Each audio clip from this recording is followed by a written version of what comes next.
my big old longbow. This is a 71-inch hickory longbow, and this is what's called a selfbow. It's carved out of a single piece of hickory.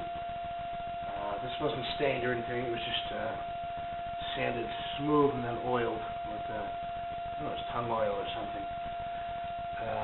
And this is the actual store-bought archery string. Nice folks at Heritage Archery Guild in Branchburg, New Jersey made this for me, or had it made by the Eastern Company. I don't know which. At one point, I am going to try and learn how to make my own proper archery strings, but I had my hands full just making the bow. I used 3 tools to make this bow: a draw knife, a file, and various scraps of sandpaper that were basically ready for the garbage.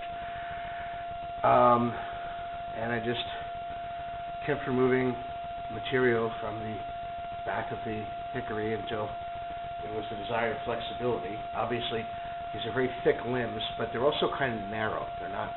A lot of these American-style square-section longbows are actually more like flat bows. They're basically flat bow longbows, and they're much wider, but they're much narrower in terms of the height from between the back of the bow to the belly.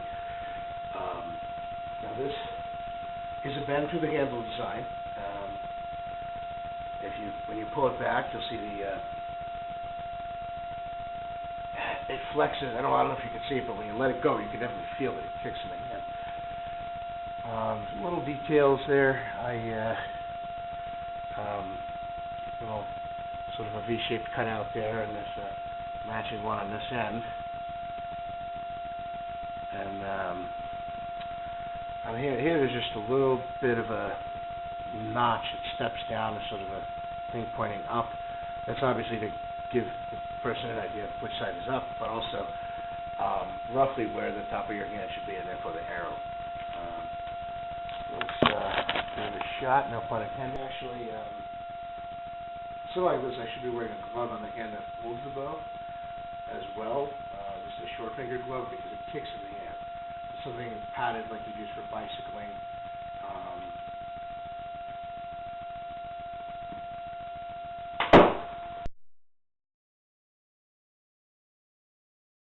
25 pounds at 28 inches, which is how they stand. They typically measure bow weights to a standard draw of 28 inches. Of course,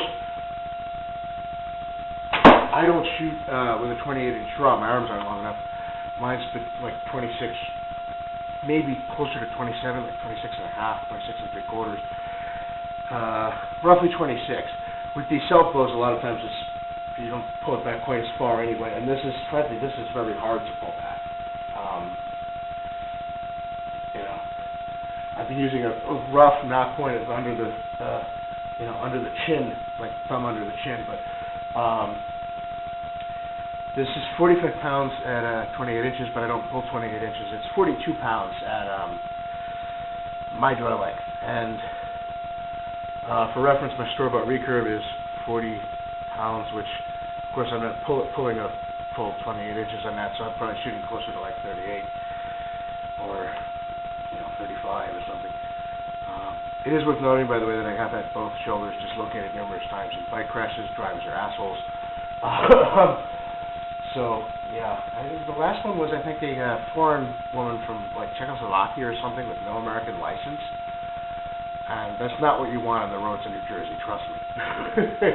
You're minding your own business, coming home from work, obeying all the laws, and all of a sudden, boom! Zig instead of zag and a 6-month detour through traction. It's a lovely thing. But, so, given that archery actually takes more strength than people realize to pull back the bow, in fiction, a lot of times the bow is given to the skinny character, like in Lord of the Rings, the elf as the bow. But the reality is that it takes a lot of oomph to pull these back. And of course, a 45-pound bow is not a particularly strong bow, but also it doesn't have that smooth, like the recurve is very smooth when you pull it back. Now, even strung with the bend in it, this is actually pretty tall. I have a tendency to put it on the toe of my foot to keep it off the ground. That gives it like an extra inch or so. So I'm going to put it right on the ground and stand up as straight as I can this early in the morning. It's like, if you ignore the hair, it's like a fraction of an inch taller than I am. So there's the American longbow. Like I said, I like making these. I've only been into archery for like a year, but I've always tinkered. I mean, I've been a bicyclist for 20 odd years, and I, put together my own bikes and made some weird projects. A friend of mine who owns a bike shop. Thanks, Steve. He actually got me to braze a bike, or most of a bike. He did the fork and all the little bitty things, but I did the main frame. I'd never even held an acetylene torch before, so that was pretty damn cool.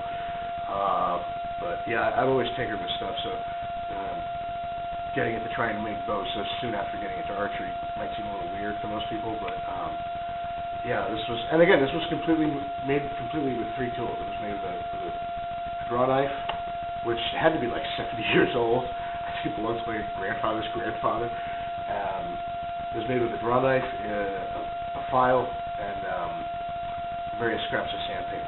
That was it. Oh, and the tongue oil or whatever that I put on it on the outside. So, there you go.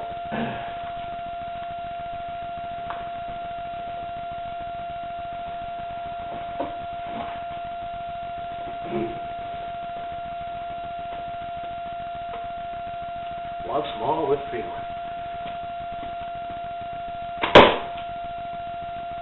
Nice.